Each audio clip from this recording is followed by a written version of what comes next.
Muito bem. A camisa aqui, ó. Daqui a pouco vamos falar de Biolongo e Forte Herete. Depois que nós começamos a falar de Biolongo e Forte Herete aqui, o negócio tá bom, hein? O jogador tá tomando aí. O jogador estão tomando aí, a turma tá fazendo a festa. Olha aqui a camisa do Cruzeiro, então o sorteio rola na sexta-feira, nas próximas 4 semanas também. Teremos sempre às sextas-feiras aqui o sorteio da camisa. Essa é bonita, sabe por quê? Esse breguete aqui, essa paradinha aqui, esse maquinetado, deixa ela bonita. Olha na tela lá que bacana. Quem tem HD, né? Olha lá que bacana. E é bonita a camisa branca, né, do Cruzeiro. Eu achei ela bonita. Então é o seguinte, essa camisa aqui vamos sortear na sexta-feira. Para você participar é muito fácil. Você vai mandar uma mensagem para 72250, MG, dá um espaçozinho e você vai me responder. A arbitragem está garfando os times mineiros dentro do Campeonato Brasileiro? Você acha que está? Daqui a pouco, inclusive, temos uma matéria sobre o tema. Não é? Isso está sendo falado no Brasil inteiro, hein? Esse negócio da arbitragem, principalmente prejudicar o Cruzeiro. Eu vou começar, daqui a pouco, nós vamos falar do Jesus daqui a pouco. Mas só um tapa, 10 segundinhos. Você acha que tá prejudicando o Cruzeiro? Muito. Isso pra mim, eu não acho que é intencional, que tem esquema, essas coisas, mas que o Cruzeiro perdeu vários pontos na conta da arbitragem, sem questionável. E aí, Edmara, você também acha? Acho que está prejudicando muito. A gente falou do próprio prejuízo que o Atlético teve, mas no caso do Cruzeiro, principalmente no sábado, foi fundamental. Ela definiu uma situação de jogo. Então, acho que tem sido muito prejudicado. Olha aí, hein? Olha, hoje faz um ano que Jesus está entre nós. Dátolo nunca chegou a ser titular no Atlético, mas ultimamente tem entrado e resolvido os jogos. Luciano Dias, o Mr. Band, é o dono da reportagem. Você vê agora aqui nos Donos da Bola. Roda aí. O único gringo do elenco atleticano está ganhando moral. Dátolo, argentino que foi decisivo contra o Palmeiras no último domingo, entrou ainda no primeiro tempo na vaga de Guilherme, que deixou o campo sentindo a coxa. Entrou bem, criou oportunidades e foi coroado com o gol da vitória aos 42 minutos da etapa final, o terceiro dele no Brasileirão. Foi na hora certa. Eu acho que também teve um pouco de sorte, mas eu busquei sempre o gol e finalmente veio, né? O técnico Leverkusen não poupou elogios ao argentino. Nas partidas que ele tem entrado, o volume do jogo tem melhorado muito, porque ele não tem posição fixa e ele roda bem o campo e isso deixa o adversário um pouco confuso. Dátolo chegou ao Atlético há exatamente um ano. Meia de origem, já atuou até na lateral esquerda, mas conviveu com muitas lesões neste período. Ao todo, disputou 39 partidas com a camisa do Galo e até agora não teve uma sequência no time titular. Com a saída de Ronaldinho e com mais uma contusão de Guilherme, Dátolo pode ter a desejada sequência na equipe atleticana. Perdemos Guilherme, que é um grande jogador para nós, né? Muito importante, nos ajuda muito, mas infelizmente sofreu uma lesão e agora os caras que ficamos fora vamos tentar entrar e fazer o melhor como hoje. Dátolo está com moral com a torcida também. O cara tá fazendo gol, o cara tá brilhando, tá jogando. Pra mim, jogo é jogado no campo e ele tá jogando, então se ele souber levar, ele vai. Tem um bom passe, não é muito rápido, mas também não é aquele cara lentaço, não. E tá fazendo gol, tá chutando bem de fora da área, bate falta bem. Um argentino com estilo mineiro, que aos poucos ganha a confiança dos atleticanos.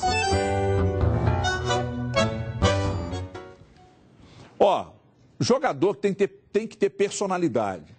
Quando o jogador tem personalidade, ele já ganha um pouco da torcida. Se ele tiver raça, ele ganha mais um pouquinho. Se ele tiver técnica, ele ganha muito.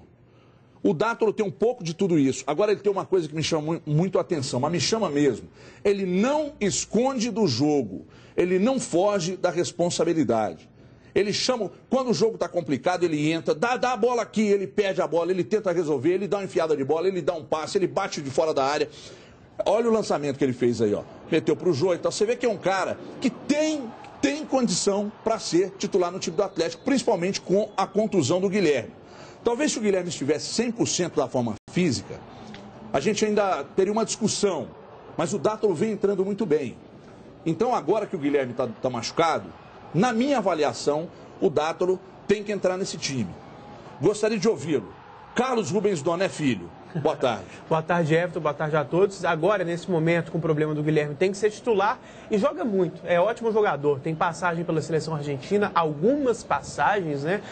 E ele também se recuperou no Galo, porque, como a matéria colocou muito bem, ele pode não ter sido titular o tempo todo, mas o tempo inteiro ele foi muito bem quisto aqui pela torcida.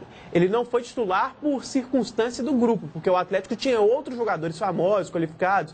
Teve o Bernard, teve o Tardelli o tempo todo, o Ronaldinho, muitos meias, cada um com sua característica, mas muitos meias de qualidade. Então, muito por isso ele não foi titular. Mas aqui ele se recuperou. No Inter, por exemplo, ele não era titular com frequência e não estava bem. Ele não era titular e era questionado. Quando entrava, não correspondia tão bem. Então, aqui no Atlético, ele se recuperou. Quando entra bem, mesmo não sendo titular com frequência, mas agora chegou o momento. Agora chegou o momento de ele ter sequência, de ele jogar com uma boa frequência, porque sem a presença do Guilherme, acho que fica muito nítido ali o que o Levi deve fazer, colocar o Dato. E o Felipe está me lembrando aqui que ele foi titular exatamente improvisado como lateral esquerdo. Perdão. Então é o seguinte, deixa eu dizer uma coisa. Muita gente questiona a ausência de qualidade na bola parada do Atlético a partir da saída do Ronaldinho. O Dátolo talvez seja o jogador mais habilitado para resolver esse problema hoje. Eu chamei a atenção aqui, não sei se foi na segunda ou na sexta passada, preste atenção nos escanteios cobrados pelo Dátolo. Na marca penal, com uma certa força, porque se chuverar fica mais fácil para o zagueiro tirar e para o goleiro sair, ele mete a bola com uma certa força e é na marca penal. Então isso aí é muito importante, já que o Atlético hoje não tem o Hever, mas quando tem Hever e Léo Silva, torna-se um time muito forte na jogada aérea. E também o Jô, caso volte aí numa fase como a do primeiro semestre do ano passado, também é uma arma que... Primeiro semestre do ano passado. Do ano passado, que ele estava assim, que era indiscutível, né? Porque depois de ganhar a Libertadores, ele começou a ser questionado. Caso ele volte a boa fase de 4 anos e meio atrás... Você está me ironizando? Não. Você acha que eu não tenho razão? Cadê o Twitter, você Felipe? Tem muita razão, mas é porque... Corta o Cadu aí para mim, por favor, Fabrício. O Ângelo está dizendo: com esse elenco, o Galo briga por vaga na Libertadores ou título. Dimar Oliveira, gostaria de ouvi-la. Boa tarde. Boa tarde para todo mundo. Bem treinado, sim. Né? O que você quer dizer com isso, Dimar? Eu entendi a ironia, mas é só mesmo para o povo de casa se ligar. Mas tá todo mundo irônico. Não é não. Eu estou dizendo o seguinte, a gente ainda precisa ver o Atlético, e o próprio Levi Coupe fala disso, né? Jogando melhor, mantendo uma regularidade, tendo um histórico melhor. Sobre o Dato, você foi muito feliz de dizer que ele está sempre disposto ao jogo. E você se lembra da estreia dele? A gente fazia o jogo pela Esportes FM, que o que chamou a atenção da gente foi exatamente isso. Ele já chegou, ele foi orientando os companheiros, vai ali. O cara estava chegando, né? Mas ele chegou tendo esse espaço. E acho que isso... Fisicamente ele melhorou demais também, né? Muito. E isso conquista o torcedor. O fato de você entrar muito disposto. É o jogador visceral, né? Ele sabe... não é bonito isso? Eu acho que é. É tipo o Luan, assim, né? Chega querendo mesmo o jogo, querendo mudar uma história, e talvez por isso que ele busque o espaço. Essa titularidade dele, que pode vir aí da questão do Guilherme, mas passa principalmente hoje por essas opções que o Atlético não tem. Né? Ou terá, e na frente a gente está vendo algum movimento ainda de bastidores, mas essas opções que o Atlético não tem. Então é necessário hoje a presença dele. E acho que não tem que questionar nada, não. Você até vai estar com o Levi hoje, eu acho que não tem que pensar muito, não. É óbvio ali. Né? Mesmo que quando a gente haja alguma crítica ao Levi desse 6 por meia dúzia, muitas vezes, no caso do Dato, é uma definição de situação. Ele não tem muita saída para isso. Mesmo que a gente ainda pleiteie uma situação melhor para o Luan e tal, o Dato é o cara na substituição do Guilherme. Pois não, Cadu, você levantou o dedo, você tem prioridade. Não, é que você perguntou sobre a possibilidade do Atlético Dimar brigar. não respondeu, tá que nem político no debate. Você pergunta, ela não responde. Eu falei que sim, desde você acha que vai lutar pelo título ou por vaga na Libertadores? Eu acho que luta pela vaga da Libertadores. Muito bem. Eu também acho que luta pelo G4. E se você pegar a tabela do brasileiro hoje, ela está muito lógica, o que é algo raro. Se você pegar as 6 primeiras colocações, para mim são 6 times mais fortes. Não necessariamente nessa ordem, mas Cruzeiro, Inter, Fluminense, Corinthians, São Paulo e Atlético. São as equipes mais qualificadas, na minha opinião. Ainda tem o Santos ali que poderia juntar a esse grupo e formar esse G7, digamos assim. Mas, fora isso, eu não vejo nenhum grande time longe na tabela que pode incomodar. O Botafogo, o Palmeiras, o Flamengo são inferiores mesmo. Muito. Tem que estar lá embaixo. E, normalmente, o Campeonato Brasileiro não é tão lógico assim. Sempre tem um ou outro time do qual você espera muito que fica lá embaixo, que decepciona. Dessa vez, tá funilando e estão chegando lá em cima os melhores mesmo. Não está tendo alguma zebra, tanto ali na parte de cima da tabela ou de um time muito bom ficar lá embaixo. Está tudo mais ou menos na lógica. E a vaga na Libertadores também pode vir da Copa do Brasil. Quando a gente fala nessa formação de time para o brasileiro, a gente tem que lembrar que daqui a pouco começa a disputa da Copa do Brasil. Sorteio na semana que vem, né? Então você já vai ter uma outra situação. Aí essa história de uma folga maior, né? Não treina tal dia, então isso vai acabar. Não, semana que vem já tem jogo quarto. Exatamente. O nível de exigência vai aumentar. E essa vaga da Libertadores pode ser também Copa do Brasil. Eu acho curioso é que quando não tem jogos às quartas, ainda assim os treinadores reclamam de falta de tempo para treinar. Aí quando tem jogo na quarta, aí eles reclamam da falta de tempo para treinar, não é? Vou perguntar ao Levi lá, vou bater um papo com ele daqui a pouco. Aliás, agora? Levi, prepara um almoço aí que eu tô com fome. Eu vou bater um papo com o Levi hoje à tarde, eu quero perguntar para ele, ô professor Levi, mas se falta tempo para treinar, mas dá folga até na quarta, Levi. Me ajuda, Levi! Ajuda aí, Levi. Olha aqui, o zagueiro Hever, presta atenção. Passou por uma artroscopia, acharam que ia falar de outra coisa, né? Passaram por uma artroscopia no tornozelo esquerdo, passou, aliás, na noite desta segunda-feira, e terá um longo prazo para voltar aos gramados. De acordo com a assessoria de imprensa do próprio Atlético, o procedimento consistiu em uma correção de lesão na cartilagem e o tempo previsto de recuperação será de 3 a 4 meses.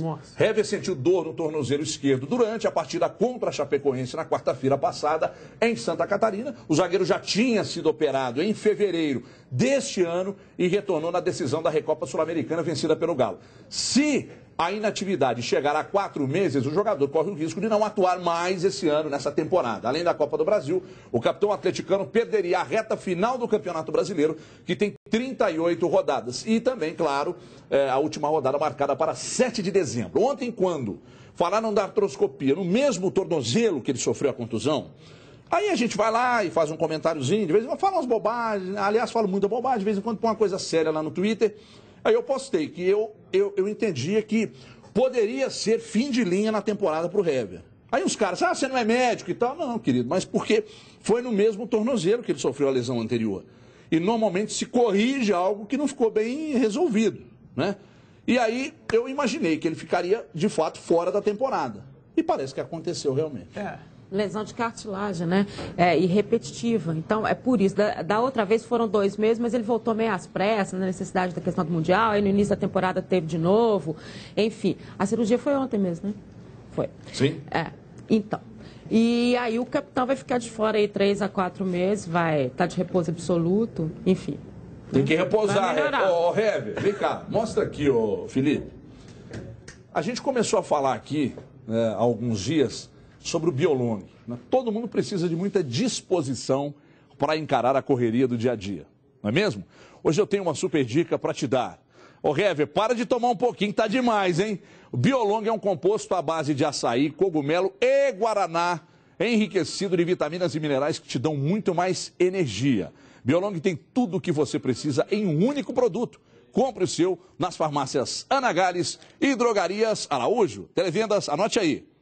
3273-1166 ou 3272-1166. O final é o mesmo, 1166. Só vai mudar o 3272 ou 3273. Você está desanimado? Você está triste? Está jururu? Está para baixo? Então, tome Biolong. Esse é animal. E quando eu falo esse animal, Fabrício, prepara aí um leão no fundo aí para ficar um negócio mais legal. Então é o seguinte, a partir de amanhã, tá, Fabrício? Prepara em cima. Então você vai tomar Biolong, que você vai virar realmente um animal. Olha aqui, vamos falar de Cruzeiro agora. Pode ser coincidência, mas o time celeste está sofrendo com vários erros de arbitragem. Perdeu no mínimo 7 pontos até aqui por causa desses erros. Será que o Cruzeiro está sendo garfado? Põe a música aí, sobe som na música aí. Será que está sendo garfado? Acompanhe na Aliás, eu quero a sua participação. Sobe som, Fabrício. Eu quero a sua participação no @osdonosdabola_mg. Você vai enviar a sua opinião sobre o tema de hoje. O Cruzeiro está sendo garfado pela arbitragem? Então participe no @osdonosdabola_mg. A reportagem é de Ricardo Feller. Põe na... O torcedor do Cruzeiro está na bronca com os homens do apito. Todo jogo do Cruzeiro, a arbitragem passando a mão. Eu acho que a arbitragem tem prejudicado muito o Cruzeiro nesses últimos jogos. O estopim foi a partida contra o Criciúma no final de semana, 0-0. Mas poderia ter sido 2-0 para a Raposa. Marquinhos marcou, só que o juiz apitou falta anterior de Ricardo Goulart. William também balançou a rede. O juiz Jailson Freitas atendeu o chamado do Bandeirinha e assinalou impedimento inexistente. É difícil, cara. A gente tenta fazer o melhor, a arbitragem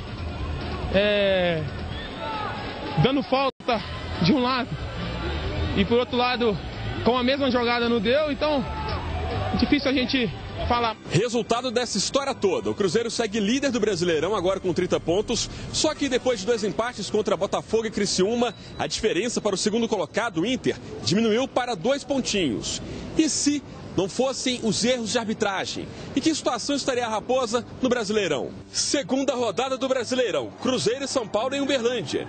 A Raposa vencia por 1-0. No finalzinho do jogo, o árbitro Wagner do Nascimento marcou falta de Bruno Rodrigo em Luiz Fabiano. Para os cruzeirenses, uma inversão da falta. Depois da cobrança, Antônio Carlos empatou o jogo. Quarta rodada, clássico contra o Atlético no Independência, mais polêmica. O Galo venceu por 2-1, mas sobraram reclamações dos cruzeirenses. O juiz Heber Roberto Lopes entendeu como normal o corte de bola do zagueiro Otamendi. O atacante Luan pediu mão, braço. Mais broncas quando a bandeirinha Fernanda Colombo marcou um impedimento de Alisson. A diretoria do Cruzeiro perdeu a paciência. Não é a primeira vez que ela erra, eu acho que estão tentando promover ela, porque ela é bonitinha, estão tentando promover ela e não é por aí. Acho que ela não é desonesta, acho que ela é ruim mesmo. Se é bonitinha, tem que ir lá para Playboy, para algum lugar. Agora, fazer o que ela está fazendo na sequência, acho que tem que dar um tempo nela aí. Somando os 2 pontos perdidos diante do São Paulo, mais um no clássico contra o Atlético e outros 2 para o Criciúma, a Raposa teria hoje 35 pontos. Erros de arbitragem e o Cruzeiro é o reclamão da vez. Tem motivo sim para reclamar. Acredito que eles estão tentando tirar, destabilizar mesmo o Cruzeiro aí da liderança aí. A desconfiança é grave. Muito bem, esse último aí parece com o Luan do Grêmio. Cadê os tweets aí? Põe na tela aí, ô Felipe, por gentileza. Os tweets, a participação pelo @osdonosdabola_mg, o Twitter do Gabriel. O Cruzeiro está sendo garfado sim, mas muitos casos por falta de qualidade da nossa arbitragem, também acho. Mas alguns lances são sacanagem. Olha aqui, põe mais um aí, Felipe. Vamos colocar uns 12 aí na sequência, porque a gente promete e não cumpre. A culpa é inteiramente sua em cima. Bom, eu também acredito muito que seja pela má preparação e pela falta de critério. Falta de critério. Por quê? Muitas faltas acontecem no meio-campo, na lateral e tal, e o cara apita. Quando é dentro da área, eles têm medo. Por quê? Porque o cara, presta atenção, o cara apita no domingo pensando na escala da quarta, porque eles ganham por jogo. Então o cara apita no domingo de olho na escala da quarta. E ganham bem, né? Se ele se dispuser, de repente, com um ou com outro clube, com uma ou com outra torcida, isso ganhar uma repercussão muito grande, e ele entrar na mídia, ele fica fora da escala posterior. Fui claro, ídolo? Perde dinheiro, é isso? Perde dinheiro. É isso. Como não é como eles não são profissionais do apito, né? É como se fosse, a gente pode, eles são como se fosse aquele eletricista que você contrata aí para sua casa. Ele faz o serviço, aí amanhã você precisa dele de novo, você vai lá e contrata, e aí a arbitragem é mais ou menos nesse esquema. Então, e é isso aí, é dinheiro. Eles apitam no domingo pensando na quarta-feira na escala. Por isso eles dão tanta falta de ataque. E a informação que eu recebi nessa madrugada é de que o árbitro que chamou a responsabilidade no lance do Luan em final de semana, o árbitro que chamou a responsabilidade para ele. Parece que a Jarra falou que foi pênalti. E ele não quis dar o pênalti. Jarra, a gente engana ela. Agora, sobre o Cruzeiro perdeu no mínimo 7 pontos na competição até aqui. Imagina o Cruzeiro com 7 a mais num momento como esse. Há um discurso muito cômodo sobre a arbitragem no futebol brasileiro há algum tempo, na imprensa, torcida, que é o seguinte: as pessoas têm mania de dizer aquele discurso do Chico, né, mas com outras palavras. Se eles se dispuseram, eu falei, tá certo? Tá certo. Tá certo. Não, tá certo. Obrigado. Pode continuar? Pode. O árbitro erra para todos os lados, um erro compensa o outro. Não necessariamente. Esse é um discurso que soa inteligente, mas parece muito lógico, parece de bom senso. Não, ele está sendo muito imparcial. Gente, não há organização no erro, não. Eu não estou falando que há predisposição, que há esquema, isso eu não acredito. Só que nada garante que em 38 rodadas os erros vão acontecendo, que vai ter uma simetria. Cada um teve 3 erros a favor, 3 erros contra, o time... Isso não é assim, é aleatório. Os erros vão acontecendo, depois você faz a conta, vê quem foi prejudicado, quem não foi. A importância do jogo pode pesar muito. Por exemplo, 2005, aquele lance Corinthians e Inter. Alguém tem alguma dúvida que ali era uma final... Né, que é um erro com um peso muito diferente? Então, assim, não tem essa, né, esse discurso é furado, não tem lógica nenhuma. Pode ser sim de os erros se anularem, mas pode ser que não se anulem, que um time seja mais prejudicado sim, e é o que vem acontecendo contra o Cruzeiro. Nos jogos em que o Cruzeiro perdeu pontos, ele foi prejudicado contra o Atlético, contra o São Paulo e contra o Criciúma. O Feller colocou bem os 3 jogos. Teve também aquele jogo contra o Atlético Paranaense que o zagueiro fez uma defesa dentro da área, ele pegou, meteu a mão mesmo, mas não atrapalhou porque o Cruzeiro venceu mesmo assim. O Cruzeiro reclama também de um lance contra o Bahia no início do campeonato. Esse eu acho que o Cruzeiro não tem razão em reclamar. Eu acho que não foi pênalti no Alisson, aquilo que o Cruzeiro pede. Mas o principal, 3 jogos que o Cruzeiro perdeu ponto com participação clara da arbitragem. Criciúma, São Paulo e Atlético. E no jogo contra o Galo teve também o pênalti para o Galo, que não foi pênalti. Para mim, até mais indiscutível do que esse da mão, que dá para discutir, interpretação e tal. Do Léo não foi pênalti. Então, o Cruzeiro tem que marcar presença, tem que reclamar. Não é reclamar xingando, não é reclamar com baixo nível, não é reclamar insinuando um esquema que não pode provar. É simplesmente mostrar a posição, mostrar uma insatisfação com a arbitragem, até para tentar melhorar alguma coisa. E vale dizer, só completando, que só o Twitter Cruzeiro entrou, falou. Vamos mostrar o Twitter aqui e a Edmara vai comentar sobre isso que está sendo discutido aqui. O Paulo está dizendo, estão tentando parar o Cruzeiro para que o campeonato não fique sem graça, infelizmente por meios ilegais. O Paulo está dizendo. Não é? O Paulo está dizendo. Deixando bem claro, não é uma opinião do programa, isso é do Paulo. Não é? Não, é porque, sinceramente, eu não acho que eles se sentaram lá na CBF e disseram, olha, gente, vamos entrar em todo jogo do Cruzeiro, por gentileza. Garfem o Cruzeiro, todo jogo do Cruzeiro, e aquele monte de gente assim na mesa, todos os jogos do Cruzeiro, eu gostaria que vocês, prejudicados, não tem isso. Sabe por que não tem? Eu já falei, isso aqui é um argumento que eu carrego e vou carregar para mais de 200 anos, se vivo estiver, para chegar aqui e dizer a vocês, há quanto tempo nós não temos um árbitro brasileiro como o melhor sul-americano? Há quanto tempo? Você não se lembra do último? Olha, eu vou dizer para você que eu acho que o último... eu não me lembro. Eu não me lembro do último. Então, não existe qualificação.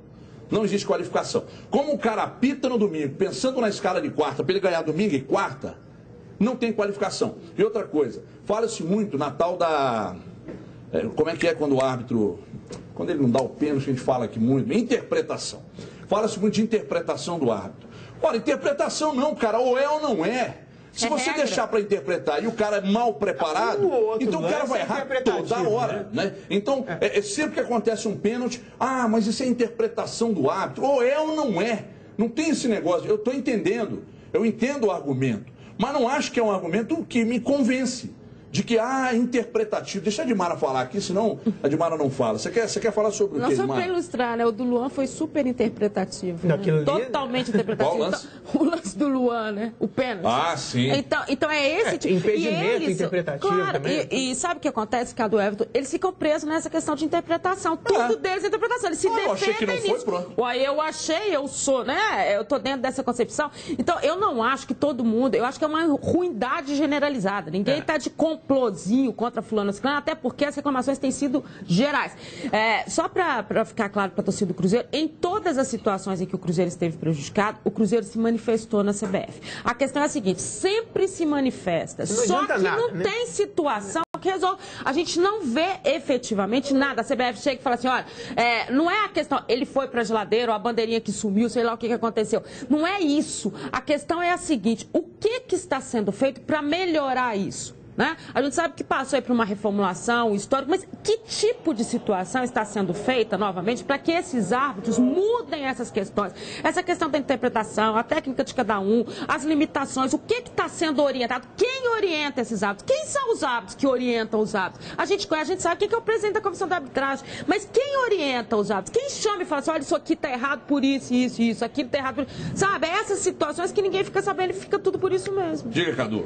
Se a gente observar os erros, para mim fica muito nítido em cada momento de cada equívoco que é ruindade mesmo, que não é alguma coisa programada. Ruindade. Porque você vê no momento o desespero do árbitro, a expressão corporal, o gestual ali da arbitragem, que eles ficam perdidos mesmo. Quando ele vai para o intervalo é uma coisa de segundos ali, que eles realmente não sabem. E outra, que é um fator que para mim ficou muito negligenciado para ver como que é complexa essa questão de arbitragem. Quando houve aquele esquema do Edilson, que a Veja revelou, o André Rizek fez a reportagem, de 2005, se você pegar, gente, os jogos em que houve o esquema comprovado, várias vezes ele não conseguiu roubar para o time que ele queria. Inclusive nos do Cruzeiro. Inclusive, às vezes, até o contrário. Esse negócio de arbitragem é tão maluco, os lances são tão rápidos, é tão complexo, que ali ficou comprovado. Havia um esquema. O juiz vai entrar para favorecer o time tal por causa do interesse X. E se você for olhar na prática, ele não conseguiu.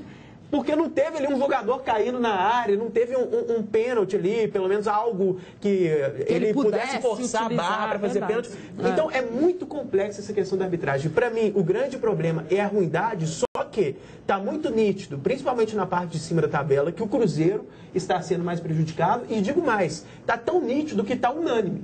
Né? A gente vê nas mesas redondas de Rio e São Paulo, o pessoal está reconhecendo isso. Sim. Eles estão falando, olha, não está dando para entender. 3 jogos aí, o Cruzeiro muito beneficiado. E até para ser justo, o Cruzeiro, muito prejudicado, melhor dizendo. O Cruzeiro foi beneficiado em um lance. Contra o Criciúma, aquele pênalti que não aconteceu. Contra o Criciúma não, contra o Figueirense. Aquele pênalti que não aconteceu, que o Lucas Silva fez o gol. Só que ali, gente, realmente não interferiu em nada. Porque depois o Cruzeiro fez um gol rapidinho de fora da área, no talento do jogador, foi 5-0 o jogo. Né? Mas só para ser justo, teve um benefício do Cruzeiro e pelo menos 4 jogos em que o Cruzeiro foi prejudicado, 3 deles perdendo pontos. Eu digo e repito, né? Eu não acredito que você consiga fazer isso com muitos árbitros, mas um ou outro eu não duvido também não. Você chamar um ou outro, é que nem mas falar, o jogo X foi vendido. Não, você não consegue colocar os jogadores todos dentro de uma sala e falar, gente, vamos perder o jogo, vamos tomar goleada, vamos fazer acontecer e tal. Mas um ou outro você pode fazer. Agora, sobre a questão da arbitragem, se de repente o cara não entra de forma tendenciosa para apitar, uma coisa é automática, puro automatismo quando ele está apitando. É normal que ele beneficie o maior clube. Eu não estou dizendo que isso é uma regra, tanto não é regra que o Cruzeiro não foi beneficiado, é muito maior que o Criciúma e saiu com os erros de arbitragem no lombo. Mas o que eu estou dizendo é o seguinte, numa decisão e tal, o cara na hora de resolver ali em poucos minutos, se é um Corinthians de um lado e um Sport Recife do outro, ele dá para o Corinthians. Se é um Cruzeiro, um Atlético contra o Guarani, contra o Rio Branco, contra o Tombense, já sofreu isso muitas vezes. Eu já sofri porque eu já fazia 200 jogos do Guarani e na dúvida os caras dão para o maior. Então, é complicada essa questão da arbitragem, mas, repito, são muito mal preparados e apitam no domingo de olho na escala da quarta para faturar. E 4 mil por jogo, é um bom dinheiro. É um bom dinheiro. Se você quer se tornar um árbitro, então vá em frente. Olha, cadê o Twitter, Felipe? Vamos para o Twitter aí. Roger Lopes. Vocês estão com medo de serem processados por árbitros? Tem sujeira aí sim. Não duvido nada da CBF. O espaço está aberto aqui, Roger. Se tiver documento, prova. Se tiver prova documental aí. Prova. Jornalista não pode ter essa responsabilidade. Né? Existe uma coisa chamada responsabilidade. Eu não posso falar porque eu não tenho certeza. Agora, desconfiar eu posso. E eu desconfio que um ou outro é chamado e fala, aliás, hoje eu escutei na Rádio Transamérica lá de São Paulo, que eu ouço todo dia os caras lá, E o meu grande amigo Paulo Mossa, odiado pela torcida do Galo, mas é gente boa. Mas é odiado pela torcida do Galo, e com razão, porque falou bobagem. E se voltar para o jogo aberto, vamos brigar de novo. Ele disse uma coisa lá, que é o seguinte: tá rodando um processo sobre segredo de justiça aí e tal, porque teve poderia ter rolado aí um papo entre um cidadão que comanda com um ato, olha o que você vai dar no jogo aí e tal. Você lembra aquela do Dacildo Mourão? Sobre o Armando Marques? Tem coisa que a gente vê, tem coisa que a gente não vê, você sabe como é que é e tal. Então, desconfiar você pode, mas de repente chegar aqui e cravar, não dá não, irmão. Aí é processo no lombo. E tem que estar processando mesmo, né, Duque? Olha aqui, deixa eu falar aqui uma coisa para vocês. Presta atenção, Duque. As eleições, aliás, o Duque para deputado, hein? As eleições estão chegando e não sabemos o que vai acontecer. Mas você, aposentado, tem a oportunidade de tomar a decisão certa para mudar a sua vida. E já, você vai aumentar a sua aposentadoria. Tá ouvindo aí, Toscano? Minha amiga, meu amigo aposentado, você que trabalhou durante anos, se aposentou e voltou a trabalhar, tem o direito, e um direito que é seu. Preste atenção, mas atenção mesmo. Você tem o direito de aumentar a sua aposentadoria para até R$ 4.390. Você tem que pegar o telefone e ligar agora, 2512-0900, e pedir já o aumento da sua aposentadoria. Se você é esposa, irmã, parente ou amigo de um aposentado que voltou a trabalhar após se aposentar, dê essa notícia para ele. Vai ligar o 2512-0900, 2512-0900. Você será atendido por um consultor de confiança e preparado para orientá-lo sobre o seu direito de aumentar a aposentadoria. Você pode chegar, ou a sua aposentadoria pode chegar até R$ 4.390. Vou repetir, você aposentado que voltou a trabalhar, é um direito seu aumentar a aposentadoria para até R$ 4.390. Você vai ligar agora, 2512-0900, meu amigo aposentado, você é o herói do Brasil. Faça você mesmo a mudança na sua vida. Não espere, porque o dinheiro está lá te esperando. 2512-0900. Você vai ligar agora e vai aumentar a sua aposentadoria. Você que se aposentou e voltou a trabalhar tem esse direito. Então ligue agora, 2512-0900. Vamos para um rápido intervalo, vamos ali tomar uma água, tomar um Forte Erete, que eu vou voltar bombando. Até já.